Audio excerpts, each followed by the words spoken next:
di-mute ya. Selain ini. Assalamualaikum warahmatullahi wabarakatuh.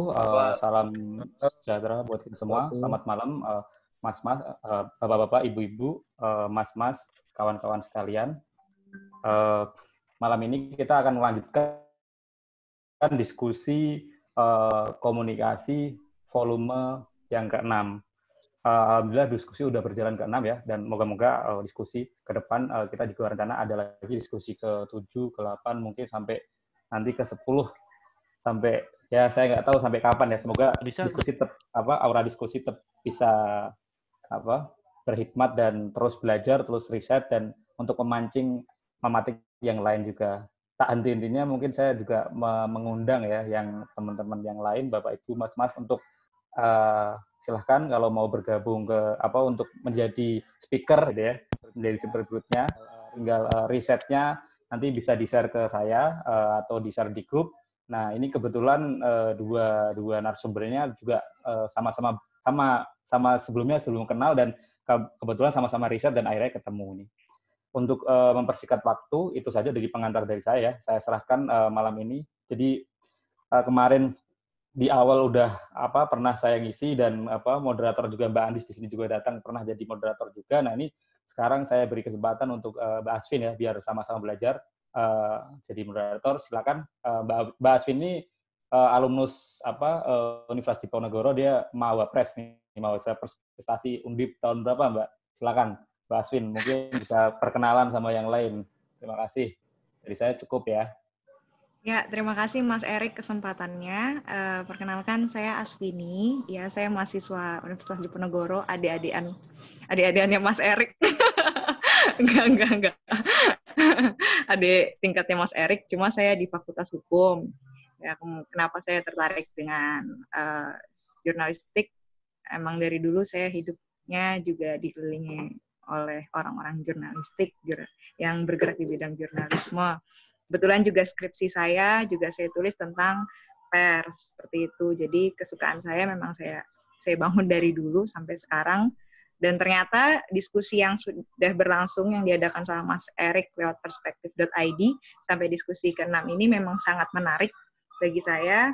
Jadi saya terus ikut, dan hari ini terima kasih Mas Erik sudah kasih kesempatan.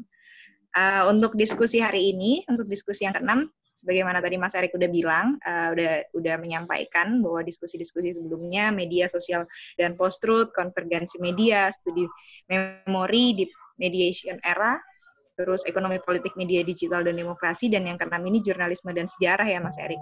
Siap.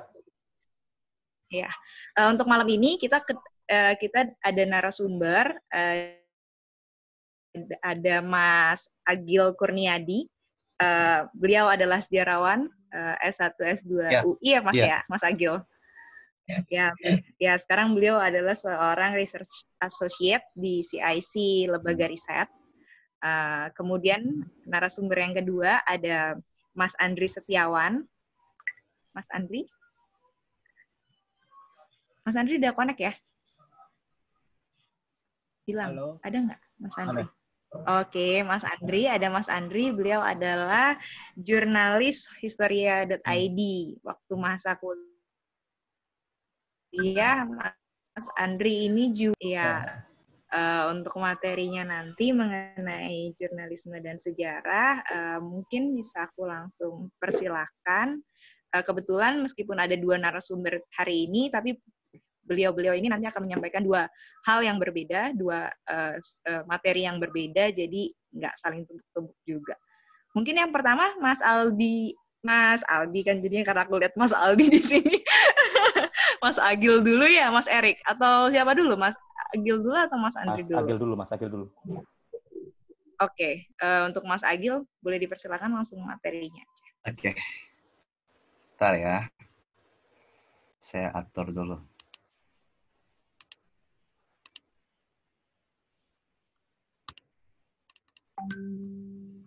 Kelihatan nggak?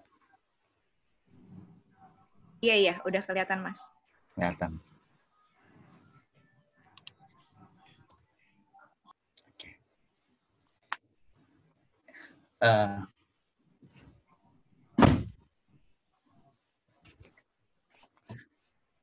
Oke, bismillahirrahmanirrahim. Assalamualaikum warahmatullahi wabarakatuh.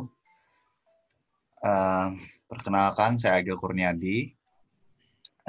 Saya kali ini diminta oleh komunitas dari Perspektif ID untuk menyampaikan sebuah presentasi tentang topik yang berjudul jurnalisme dan sejarah. Saya ucapkan terima kasih kepada Mbak Asvini selaku moderator. Terima kasih juga kepada Mas Erik yang telah memberikan saya kesempatan untuk kembali menghadirkan suatu perspektif tentang sejarah. Saya kali ini memberikan sebuah judul yang bernama 75 tahun Pers Indonesia, refleksi sejarah menghadapi tantangan zaman. Tentunya dalam hal ini berdasarkan judul yang saya buat, saya ingin menyampaikan sebuah paparan tentang bagaimana sejarah tentang pers itu berjalan gitu, dari masa ke masa, terutama setelah Indonesia merdeka hingga tahun reformasi. Bagaimana dinamika yang terjadi dan kemudian seperti apa ya perubahannya, itulah yang ingin saya sampaikan. Tentu untuk informasi awal, informasi yang saya sampaikan ini tidak akan sedetail mungkin gitu, karena kan ini sifatnya adalah saya ingin memberikan garis besar sejarah daripada pers itu sendiri, sehingga nanti jikalau memang ada yang luput dari presentasi saya, ya tentunya itulah yang akan menjadi momen diskusi kita semua. Oke, saya buka. Pertama saya akan membuka dari segi outline-nya. Kelihatan nggak sih? Ya, saya bacakan aja ya.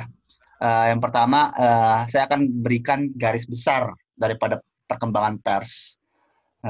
Dari segi pers Orde Lama, bagaimana dinamikanya, apa yang terjadi, kemudian berlanjut pada pers Orde Baru, dilanjutkan lagi pada pers reformasi, dan kemudian saya berikan bagaimana refleksi dan perbandingan yang ada dalam garis besar sejarah pers kita. Begitu juga saya sampaikan dari sejarah yang kita tangkap, apa yang menjadi tantangan ke depan. Sehingga itu bisa menjadi refleksi kita untuk memberikan suatu khasanah pemikiran yang lebih baru. Saya mulai dari theoretical framework dulu, dan terutama dari teori media massa. Ya mungkin para ahli di sini, terutama yang orang-orang yang ahli dalam bidang komunikasi lebih tahu ya. Tapi seenggaknya saya berikan satu gambaran supaya bisa mewakili semua dari sejarah garis besar pers itu. Saya ambil tentang teori the four press media theories yang berasal dari Wilhelm Schramm. Ini kalau nggak salah ilmuwan komunikasi atau ilmuwan media dari tahun awal abad 20 ke tengah. Nah, jadi dia menggambarkan pers itu dari 4 sisi. Pertama, authoritarianism media theory, kemudian libertarianism media theory, social responsibility theory, dan terakhir totalitarian media theory. Jadi saya masuk ke situ, saya jelaskan dulu. Kalau kita bicara soal pers, tentu kita akan bicara mengenai jurnalistik. Jurnalistik itu pasti kita bicara soal bagaimana mencari, mengumpulkan, mengolah, memberikan dan menyampaikan informasi kepada publik, sehingga itu bisa menjadi sebuah sebuah gambaran lah, sebuah gambaran zaman lah. Nah, kurang lebih itu. Media massa itu kan nanti bisa akan memberikan sebuah memberikan jalan bagi pers untuk menyampaikan informasi tersebut. Definisi ini bisa berkembang ya. tergantung dari bagaimana kita memahaminya dan tergantung juga dari perkembangan zaman. Nah, berarti kan dari pers itu kita akan bicara jurnalistik. Kita kembali kepada teorinya Wilhelm Schramm. Kalau kita bicara authoritarian media theory, secara garis besar, sebenarnya ini membicarakan bagaimana pers itu bekerja sesuai dengan gaya otoritarian. Artinya begini, pers itu sifatnya dia bisa memberikan informasi, kemudian apapun informasi yang kita berikan itu harus sesuai dengan kemauan dari pemerintah. Jadi pers itu bisa memberikan informasi tapi sifatnya terbatas gitu. Nah, jikapun ada kritik dalam pers yang ada di dalam authoritarian media theory, kritiknya itu pun perlu disaring dulu dari pemerintah. Sehingga dari pers ini juga menghasilkan pers yang sesuai dengan garis kemauannya pemerintah. Dan kemudian lanjut ke totalitarian. Pers ini sifatnya sebenarnya mirip sama seperti authoritarian. Cuma sifatnya dia lebih ekstrim lagi dari authoritarian. Jadi kalau misalnya dalam pers authoritarian ini mungkin bisa memberikan kritik yang tentunya kritiknya sifatnya membangun gitu ya. Nah, tapi kalau di totalitarian ini full semua itu corong pemerintah. Jadi media itu menjadi benar-benar full corong pemerintah. Dan biasanya di totalitarian ini itu negara-negara yang menerapkan pers seperti ini adalah negara-negara yang totally dictatorship seperti fasis ataupun komunis. Kalau di otoritarian ini biasanya ya negara-negara dunia ketiga yang biasanya bercorak pemerintahan militer. Nah, kemudian social responsibility theory. Nah, kalau di dalam social responsibility theory ini, pers tetap bekerja, tapi kerja pers itu harus sesuai dengan, ibarat kata itu sesuai dengan semangat sosial, semangat pertanggungjawaban sosial. Jadi sifatnya itu ada pertanggungjawaban untuk masyarakat. Jadi pers itu bekerja bukan hanya untuk pribadi pers itu sendiri, tetapi untuk kepentingan masyarakat, gitu. Kemudian berlanjut lagi ke libertarian media theory. Nah, libertarian ini adalah sifatnya mudahnya itu adalah pers yang bebas. Jadi inti dari libertarian ini bagaimana pers bisa menyampaikan pendapat sebebas-bebasnya, kurang lebih begitu. Jadi tidak boleh ada intervensi negara soal kepada pers. Jadi pers itu wajib dilindungi karena itu adalah kebebasan, bagian dari kebebasan berpendapat. Dan kemudian pers itu juga bebas untuk mengkritik ataupun menyampaikan informasi yang sesuai dengan keinginan masyarakat. Nah, dari theoretical framework ini saya ingin menyampaikan bahwa hampir dari setiap model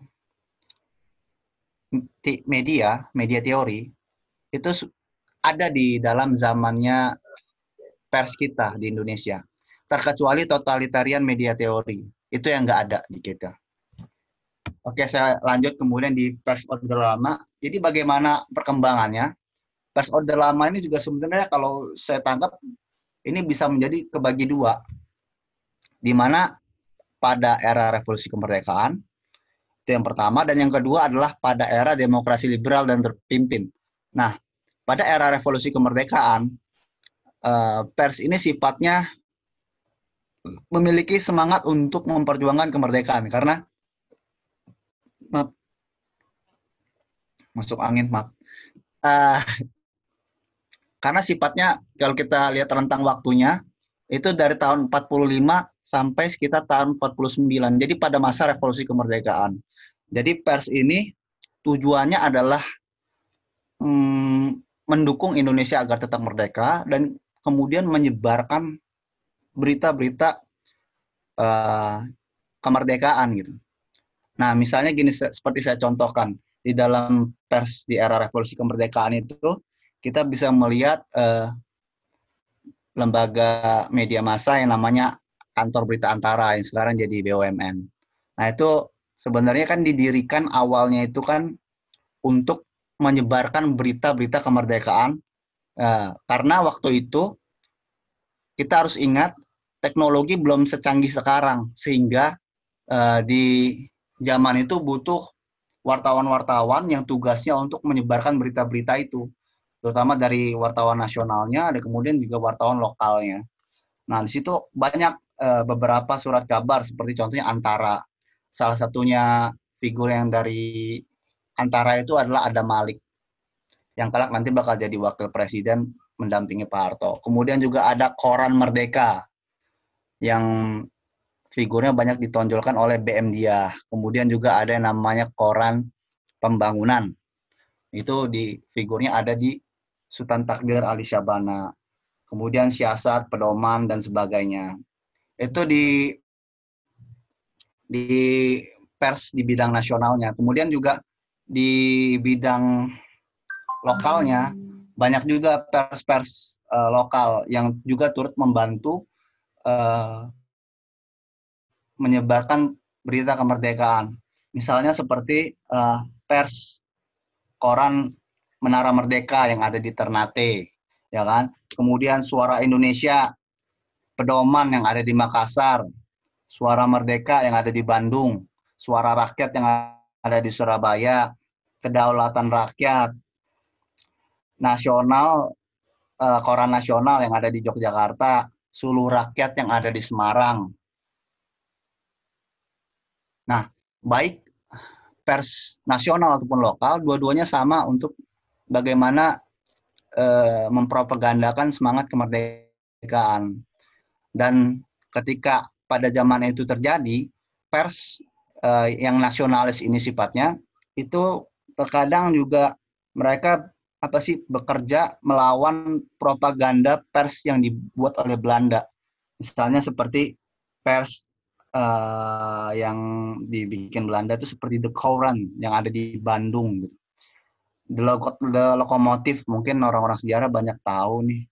Itu yang ada di Semarang.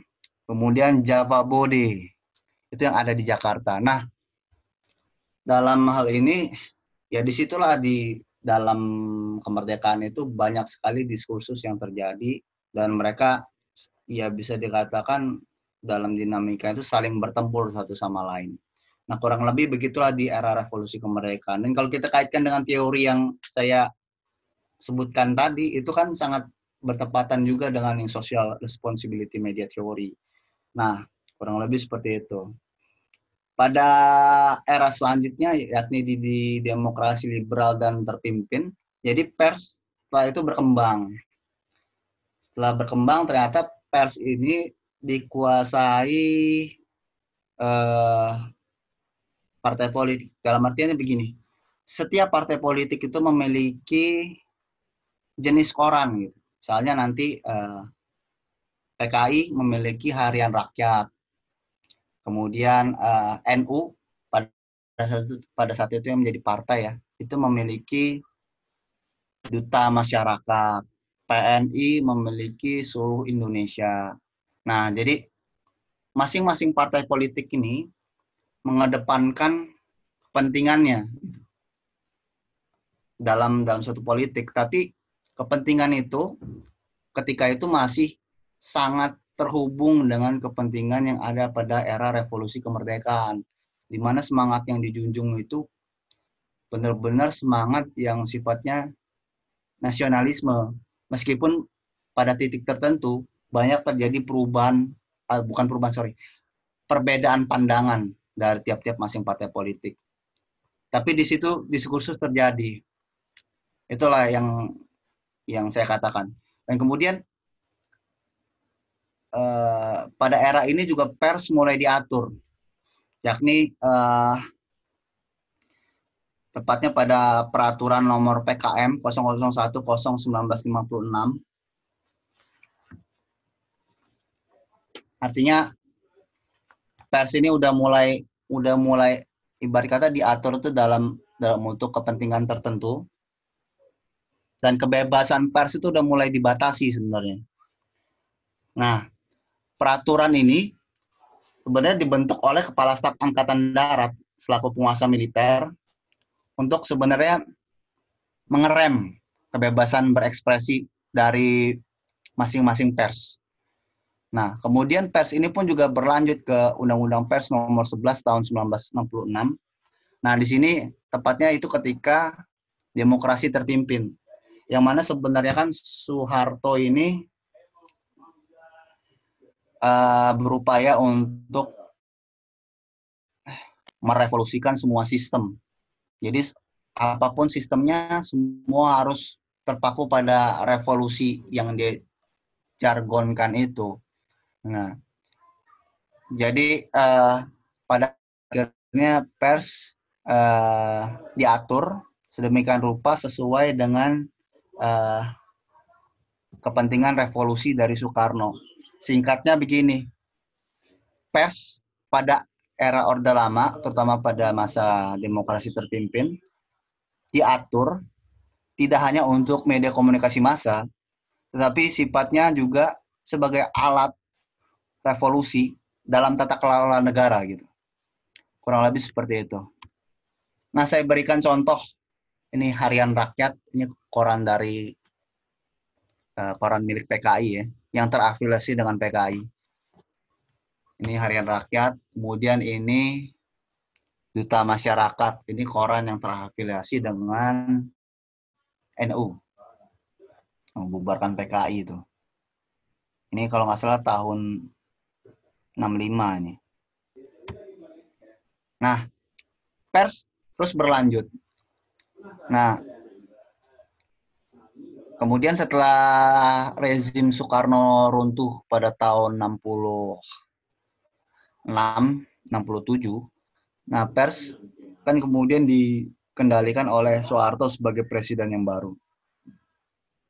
Nah, di era Soeharto inilah pers itu juga disesuaikan dengan kepentingannya Pak Harto. Nah, saya bisa mengatakan ada ciri khas dari pers Orde Baru, yakni pers itu sifatnya dia harus mendukung pembangunan negara. Jadi, karena demi mendukung pembangunan negara, pers itu harus ibarat kata disesuaikan lah untuk mendukung pembangunan. Berarti kan sifatnya itu dikontrol oleh negara. Nah, bentuknya adalah ada pada Undang-Undang Nomor 21 tahun 1982. Gitu. Yang berarti Undang-Undang Pokok Pers. Jadi sebelumnya kan udah dibikin undang-undang, tapi sama Pak Harto diubah lagi menjadi undang-undang versi dia, yakni Undang-Undang Pokok Pers. Nah, dan di sini yang menjadi ciri khas dari Orde Baru, yakni adanya SIUPP. Apa itu SIUPP? Itu adalah Surat Izin Usaha Penerbitan Pers. Artinya, kalau misalnya ada pers yang mau mendaftarkan diri atau membuat ada perusahaan yang membangun pers gitu kan, mau bikin kantor berita segala macam, itu harus ada izinnya terlebih dahulu dan itu harus di screening dulu gitu, sehingga ini nanti yang pada akhirnya membuat pers itu bisa benar-benar diketahui gitu oleh pemerintah atau negara gitu kan. Nah, itu satu, SUPP, izin dan Undang-Undang Pokok Pers. Kemudian muncul juga raksasa media baru seperti Kompas dan Jawa Pos. Nah, kalau Kompas ini saya kira semua orang pada tahu lah. Jadi sekitar tahun 65 Kompas ini didirikan gitu kan. Sebenarnya tujuannya untuk menyaingi korannya Harian Rakyat milik PKI gitu. Cuman ternyata kan PKI kan jatuh kan setelah itu, sehingga kan Kompas ini dia yang bisa lebih berkembang pada zamannya. Jadi ini terafiliasi sama, kalau nggak salah dari pendiriannya itu terafiliasi oleh Partai Katolik dulu kan. Kemudian disitulah Kompas mulai mengembangkan dirinya sehingga sampai sekarang ya kalau nggak salah, Kompas itu pernah pada zamannya itu menjadi koran terbesar se-Indonesia gitu. Dan bahkan koran Kompas ini sempat diakui se-Asia Tenggara gitu. Karena memang kualitas beritanya yang bisa dikatakan ya bagus pada zamannya. Mungkin sekarang juga masih ada, tapi kan karena digital udah nggak banyak orang yang lihat koran ya. Kemudian Jawa Pos. Nah, Jawa Pos ini juga cukup luar biasa. Cuma Jawa Pos ini dibangunnya sejak tahun 49 kalau nggak salah.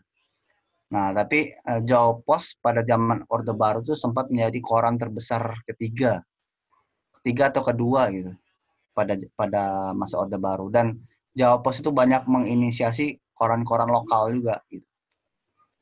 Nah, dan kemudian seiring perkembangannya muncul juga media massa virtual berupa televisi.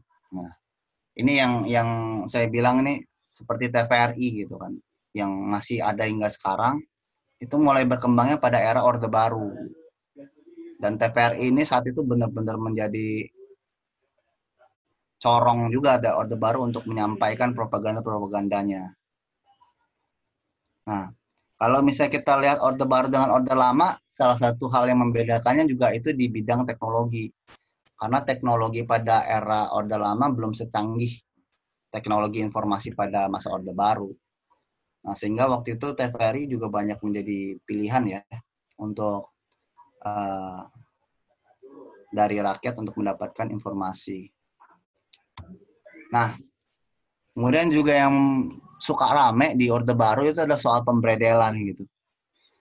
Jadi memang tadi sudah saya jelaskan bagaimana SUPP, kemudian Undang-Undang Pokok Pers gitu kan. Nah, itu yang membuat negara itu kuat gitu terhadap pers. Sehingga apa-apa itu harus ada izin, dan kalaupun mengkritik ya benar-benar harus halus, kosakatanya diubah dan segala macamnya. Nah, Orba juga sempat goncang pada tahun 1974, di mana waktu itu terjadi peristiwa Malari, yang mana terjadi kekacauan di Jakarta, karena tujuan dari Malari ini kan sebenarnya untuk menentang produk-produk asing gitu. Nah, waktu itu kalau nggak salah Perdana Menteri Jepang itu mau datang, disitulah demo terjadi, menentang bagaimana investasi asing masuk ke Indonesia. Nah, dan pada saat itu media-media benar-benar mengkritik Orde Baru. Akhirnya pemerintah Orba membredel sekitar 12 surat kabar gitu pada saat itu. Dan kemudian yang menjadi ini juga menjadi menarik juga, kalau di Orba ini ada ancaman budaya telepon. Nah, biasanya yang jadi berperan besar di sini adalah Departemen Penerangan. Kalau misalnya teman-teman tahu Bapak Harmoko gitu kan. Nah, biasanya kalau ada media yang agak nakal gitu kan, biasanya media itu ditelepon gitu kan, pemretnya ditelepon, kemudian diperingatkan supaya jangan terlalu keras untuk mengkritik. Dan itu memang sering terjadi gitu. Nah, sehingga kalau kita lihat dari jumlah pemberedelan juga, kalau misal ancaman budaya telepon memang udah nggak bisa digubris, akhirnya beberapa surat kabar juga dibredel. Misalnya kayak majalah Tempo yang sempat rame itu, sempat dibredel 2 kali di tahun 1982 dan 1994. Nah, kemudian juga ada Editor dan Detik di tahun 1994.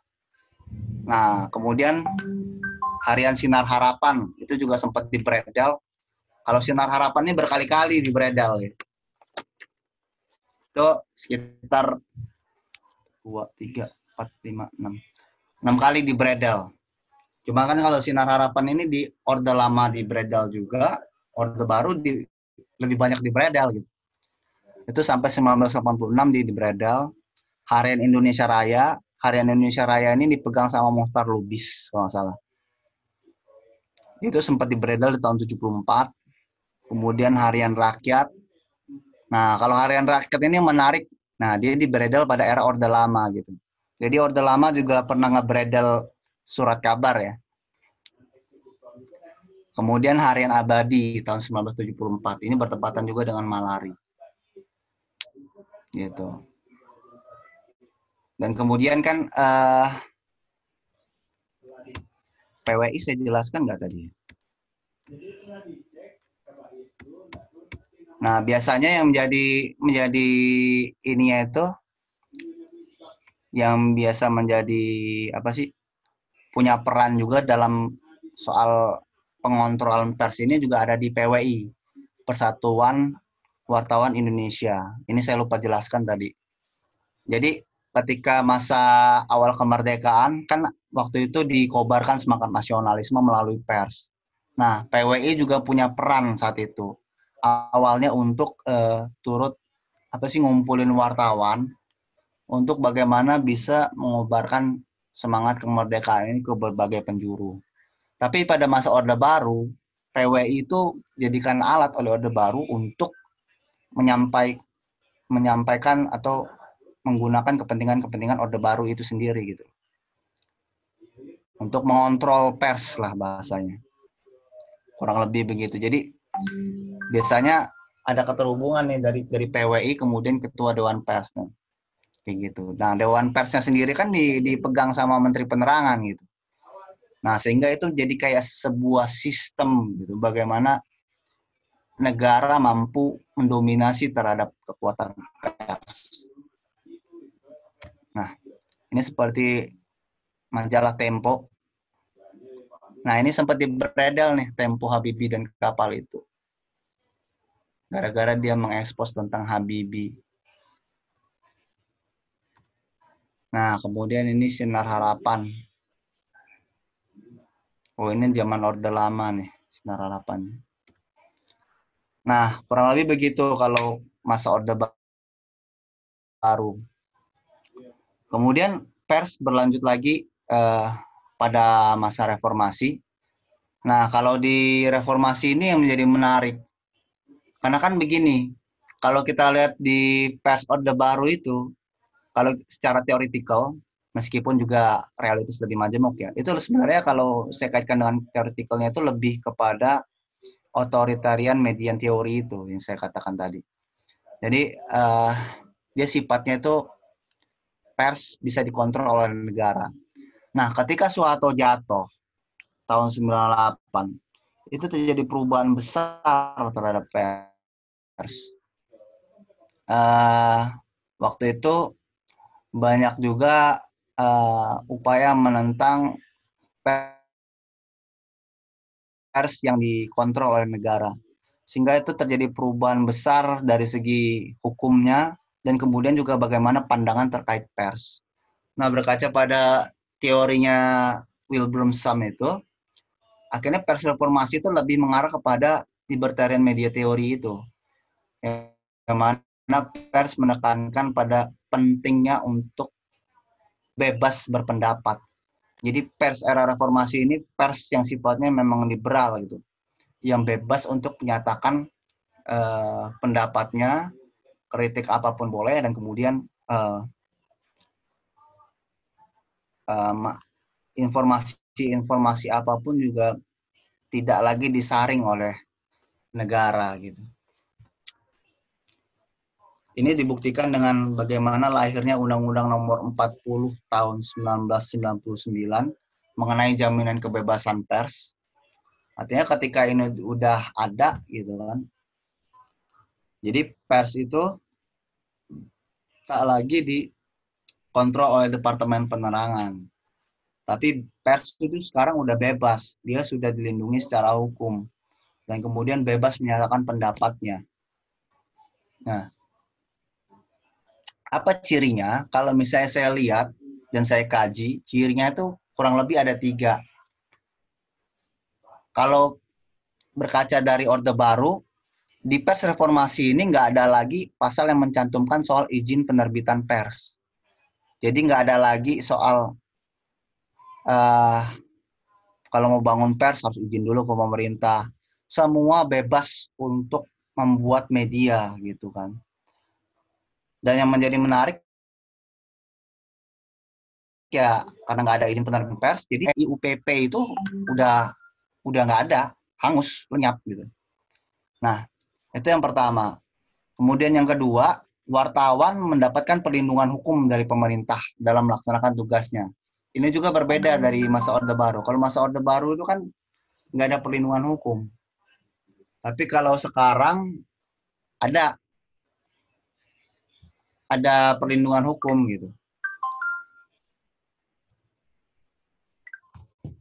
Ada perlindungan hukum, dia dijamin oleh negara secara teorinya ya.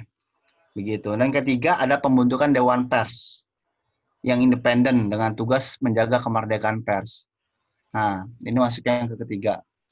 Yakni bagaimana Dewan Pers itu benar-benar bermain. Gitu. Kalau dulu masa Orde Baru itu kan sifatnya dia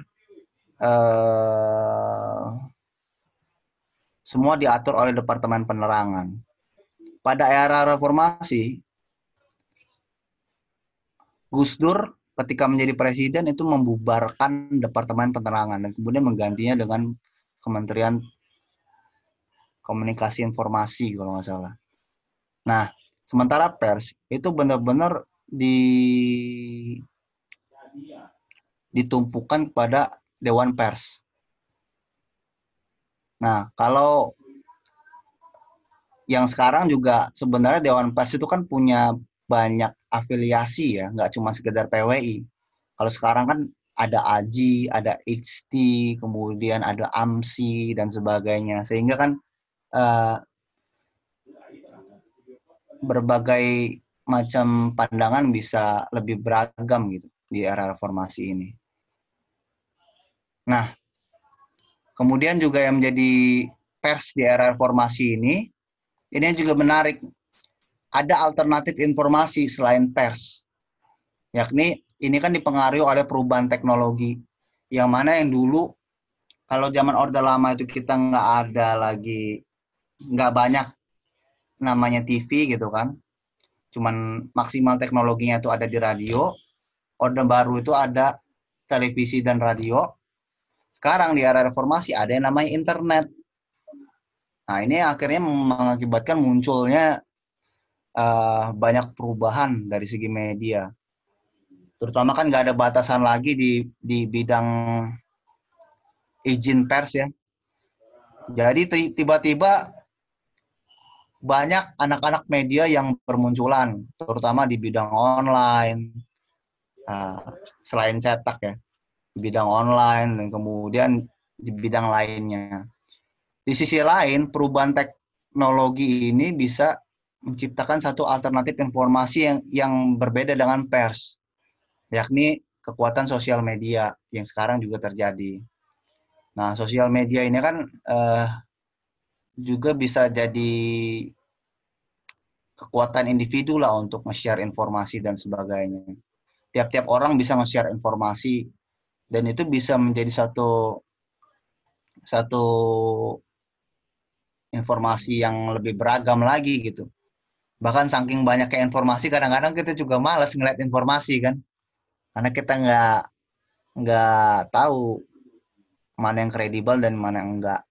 Dan mungkin yang ini yang bakal jadi problem pada saat ini, ketika informasi yang dikelola pers dan informasi yang ada di sosial media bergabung di satu dunia digital, kemudian memberikan bias kepada semua halayak publik gitu. Mungkin itu yang bakal jadi permasalahan. Dan saya share juga, ternyata di zaman reformasi itu nggak semuanya aman gitu. meskipun sudah terjadi kebebasan pers, ternyata ada juga kasus-kasus yang sifatnya juga mengintimidasi media massa. Nah, biasanya ini soal informasi itu yang disampaikan itu tidak memuaskan publik biasanya ya. Atau juga informasi yang disampaikan itu tidak akurat. Nah, beberapa kasus yang terjadi ini saya berikan contohnya. Misalnya seperti di Surabaya, ini saya catat contohnya. Itu terjadi pendudukan kantor Jawa Pos di Surabaya oleh anggota Barisan Serbaguna yang berafiliasi ke Nahdlatul Ulama. Dan peristiwa ini sebenarnya katanya itu diakibatkan oleh kesalahan pemberitaan edisi 6 Mei tahun 2000 yang mencantumkan nama Ketua Umum PBNU, Kiai Haji Hasyim Musadi, Ketua NU saat itu ya. Sementara yang dimaksudkan adalah Hasyim Wahid, adik kandung dari Presiden Abdurrahman Wahid, sebagai salah seorang yang terlibat dari kolusi nepotisme. Nah, ujung dari aksi ini akhirnya kan pendudukan.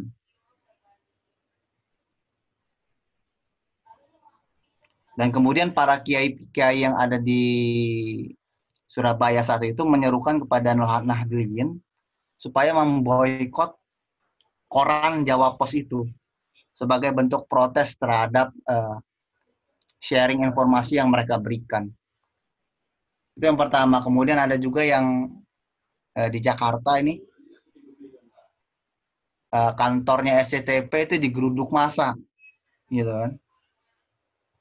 Kemudian FPI ngedatengin 50 anggotanya untuk ngedudukin kantor itu supaya mendesak penghentian penayangan telenovela Esmeralda. Ini menarik nih.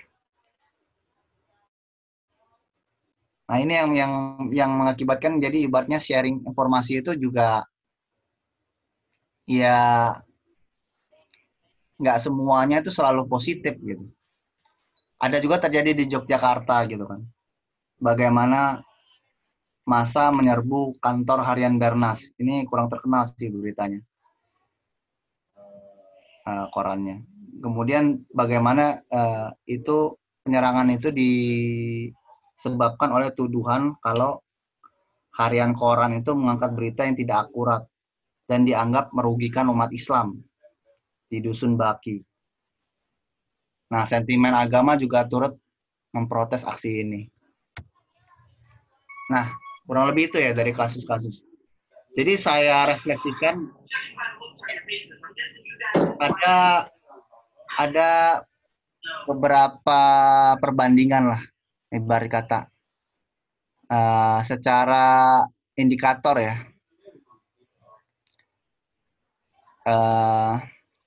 Sebelum reformasi dan setelah reformasi. Misalnya dari segi sumber kekuasaan.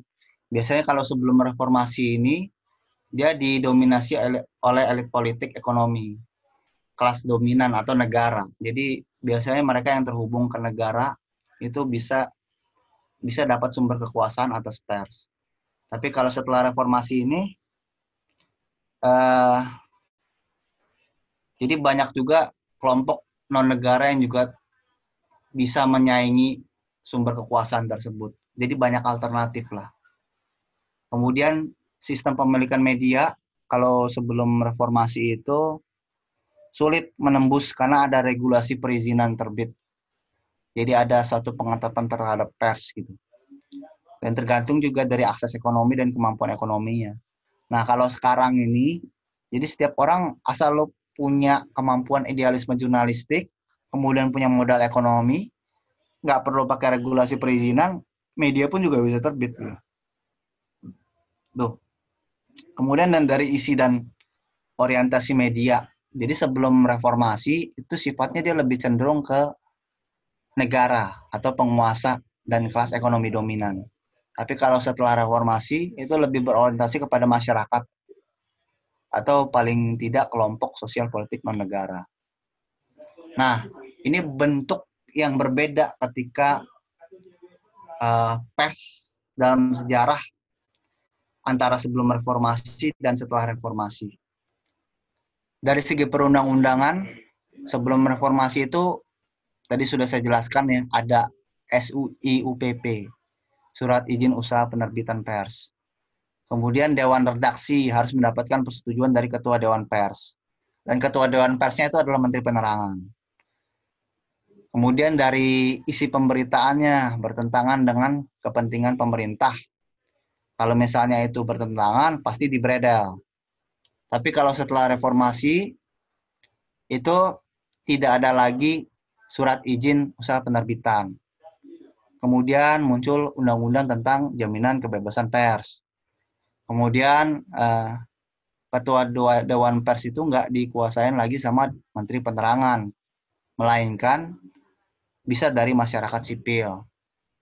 Nah, kalau dari idealisme pers, sebelum reformasi, pers itu banyak dibelenggu, dibatasi, dan diancam jika melanggar aturan. Dan kemudian pers biasanya kadang-kadang harus sesuai dengan agenda pemerintah. Sementara kalau setelah reformasi, pers itu lebih bebas berekspresi, tapi kadang-kadang cenderung kebablasan, seperti yang terjadi sekarang. Kemudian dari segi organisasi profesi, kalau sebelum reformasi, itu organisasinya cuma ada PWI dan Dewan Pers. Tapi setelah reformasi, itu ada AJI, ada IJTI, ada PWI juga, PWI reformasi, dan sebagainya. Kalau dari posisi terhadap negara, pers sebelum reformasi sifatnya lemah terhadap negara. Biasanya dia menjadi alat propaganda pemerintah. Tapi setelah reformasi, peran pers menjadi lebih kuat dan kemudian menjadi produsen bagi putusan politik. Nah, tantangannya sekarang adalah, kadang saya berpikir, apakah pers itu masih signifikan pada zaman ini? Karena era sekarang ini kan perkembangannya semakin bias gitu, semakin blur, di mana informasi itu nggak mesti didapatkan langsung dari pers, tapi bisa juga dari alternatif-alternatif yang lain, seperti sosial media, ataupun dan sebagainya ya. Nah, jadi kemungkinan besar titik tekannya ada di teknologi menurut saya, yang akan menjadi tantangan dalam pers. Misalnya sekarang di tengah era digital nih, yang berkembang begitu pesat, kita melihat sosial media berkembang luar biasa. Setiap orang bisa menyampaikan pendapatnya. Apalagi kan kalau misalnya kita sebagai influencer, asal kita cuap-cuap, orang bisa dengar, ya paling nggak ada lah sekian persen orang yang mau ngikutin kita gitu, untuk melaksanakan kepentingan kita gitu. Nah, akhirnya ada alternatif informasi selain pers. Nah, di sini yang saya katakan adalah akhirnya pers ini benar-benar diuji gitu. Di era digital yang begitu berkembang pesatnya, sekarang mampu nggak pers itu memberikan sajian yang sifatnya tuh lebih kredibel, lebih akurat, dan lebih signifikan gitu. Karena ternyata pers sekarang juga kan sifatnya dia ngikutin konsumsi atau hasrat konsumsi dari masyarakat kan. Masyarakat maunya apa, kadang-kadang pers yang ngikutin. Tapi kadang-kadang pers ini juga udah sifatnya udah nggak menekankan pada pertanggungjawaban sosial. Sementara di era digital ini kan alternatif informasi selalu berkembang. Jadi orang-orang nggak mesti lagi baca koran gitu kan. Orang-orang bisa lihat dari ngikutin influencer siapa gitu kan. Itu orang udah langsung tahu tentang informasi. Bahkan nggak cuma sekedar informasi, orang bisa langsung tahu, dapat knowledge di situ. Di sinilah yang bisa menjadi ujian buat pers. Jadi saya bertanya, apakah benar-benar mampu nih pers menjawab tantangan masa kini? Nah, dalam hal ini, cuman para ahli media massa dan para wartawan yang bisa menjawab. Nah, dari saya mungkin itu saja, nggak perlu berpanjang kata. Terima kasih. Wassalamualaikum warahmatullahi wabarakatuh. Saya kembalikan kepada moderator. Oke, terima kasih Mas Agil untuk materinya. Jadi merefresh Kebetulan saya juga nulis skripsinya kan tentang ini, jadi agak merefresh ingatan saya soal sejarah-sejarah ini, soal perkembangan pers dari masa Orde Baru sampai hari ini. Yang jelas punya tantangannya masing-masing. Setelah bergabung juga sama kita, ini ada Mas Triyono Lukmantoro dari Semarang. Beliau adalah dosen komunikasi Undip ya, Mas Triyono. Terus ada juga Mas Dani, ada juga Mas Gading Yonggar. Ini juga dulu ex pengacara publiknya LBH Pers. Oke, langsung aja kali ya, langsung ke materi yang kedua. Untuk dipersilakan langsung deh, boleh Mas Andri Setiawan untuk membawakan materi yang kedua. Untuk teman-teman yang lain, kalau misalnya mau menambahkan, sekiranya ada pandangan terkait dengan apa yang disampaikan oleh narasumber, boleh langsung ditulis di chat, biar semuanya juga jadi pengetahuan bagi semuanya. Atau sekiranya ada pertanyaan takut lupa gitu, boleh langsung ditulis aja di kolom chat. Terima kasih. Silakan Mas Andri.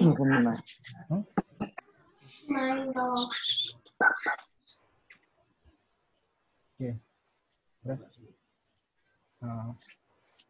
Bentar ya.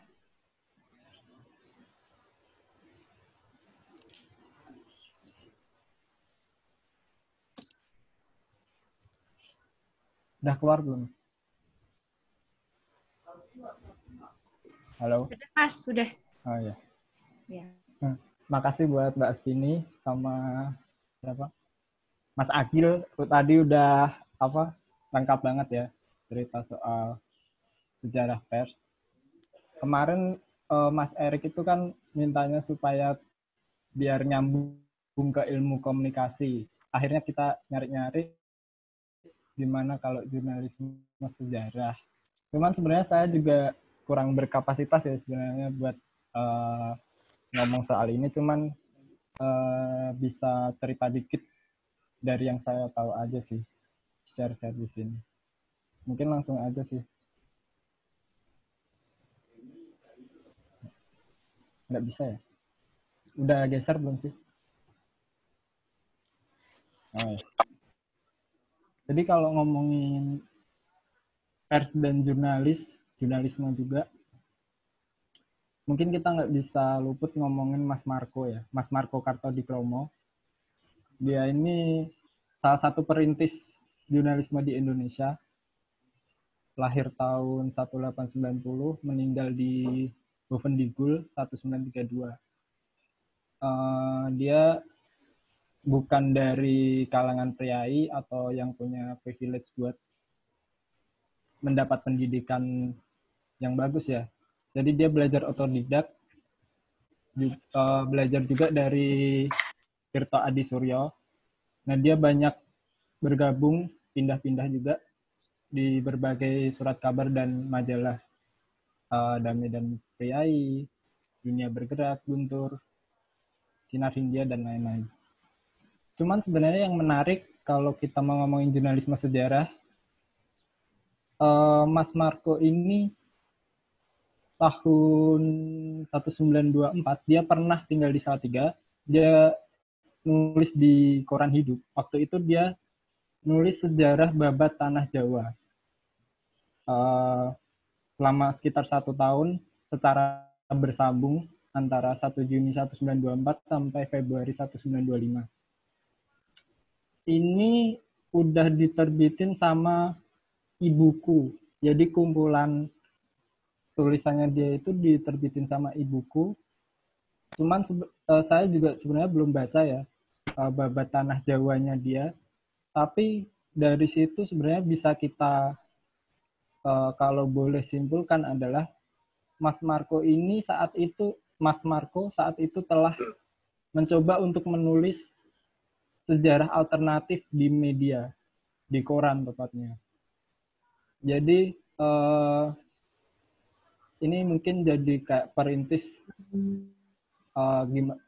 gimana sejarah itu mulai masuk ke media. Mungkin kan dulu kalau babat tanah Jawi yang lebih dulu ada itu kan ditulis untuk apa ya?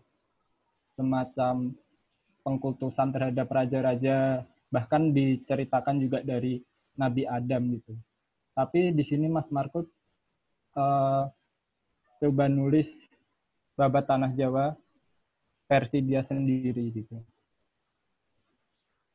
Nah, artikel sejarah atau kemudian tulisan sejarah yang dimuat di media massa itu kalau dari yang sejaman sama Mas Marco saya kurang tahu lagi ya, tapi kalau zaman-zaman setelahnya itu banyak juga. Artinya media-media massa itu juga menulis artikel sejarah gitu, tidak hanya news gitu. Bisa dilihat saya kebetulan nguliknya cuman beberapa ya yang belakangan ini. Ada Bintang Timur, Harian Rakyat, kemudian kalau majalah ada Minggu Pagi. Mungkin di media-media lainnya banyak juga, cuman saya belum lihat ya. Udah dijelasin juga sih sama Mas Agil tadi soal Harian Rakyat. Kalau Harian Rakyat itu menulis artikel-artikel sejarahnya itu tentu saja berkaitan dengan Partai Komunis Indonesia ya. Dia misal ngomongin soal digulis, juga soal pemberontakan 1926. Bintang Timur juga hampir mirip sih. Kemudian kalau Minggu Pagi itu dia hampir setiap di halaman pertama itu ada artikel tentang tokoh sejarah gitu. Jadi dari media-media itu kita bisa lihat bahwa media juga udah mulai nulis artikel sejarah saat itu. Next. Saya agak lompat, saya mau cerita soal buku bagus ini.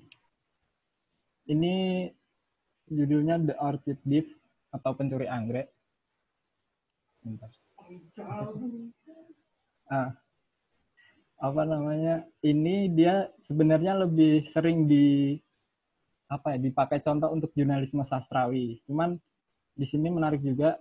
Jadi Pencuri Anggrek itu awalnya itu dari berita di surat kabar ya tentang pencurian anggrek di Amerika. Terus ada wartawati The New Yorker ini, Susan Orlean, dia investigasi, reportase mendalam terhadap kasus ini. Nah, menariknya dia itu juga melacak perspektif sejarah dari kasus itu. Artinya dia melacak terkait anggrek dan hubungannya dengan manusia itu bahkan dari yang paling purba. Nah, dari situ dia menghasilkan satu reportase yang menarik, bukan hanya kemudian reportase yang memberi informasi tentang ini ada kasus pencurian anggrek seperti ini, tapi dia membuat pembaca bisa melihat kasus ini dengan banyak perspektif, salah satunya perspektif sejarah.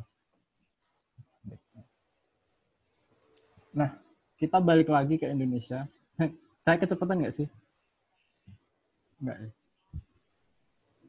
Balik lagi ke Indonesia. Ini namanya Pak Polikarpus Wantoro. Beliau ini dulu Wakil Pemret Harian Kompas 1966-1989. Barangkali kalau ngomongin jurnalisme sejarah yang lebih jelas, Pak Swan ini bisa jadi contoh yang bagus ya. Karena dia itu di Kompas sejak 1978 sampai 1989 mengisi rubrik fokus peristiwa pekan ini. Nah, tulisan-tulisannya itu selalu dia menarik suatu peristiwa ke peristiwa masa lalu. Jadi intinya dia menggali lagi, misal ada peristiwa banjir, dia kemudian tulisannya itu dia menampilkan, menyajikannya dari peristiwa-peristiwa banjir atau bagaimana hubungan manusia dengan banjir dari zaman dulu sampai akhirnya ke peristiwa itu. Kemudian juga ada contoh menarik juga soal hukuman mati. Dia pernah nulis soal hukuman mati Ali Bhutto. Nah, dia bahkan memberi contoh hukuman mati itu sejak Socrates gitu. Jadi dari contoh-contoh peristiwa zaman dulu, kemudian sampai ke peristiwa yang sedang terjadi saat itu,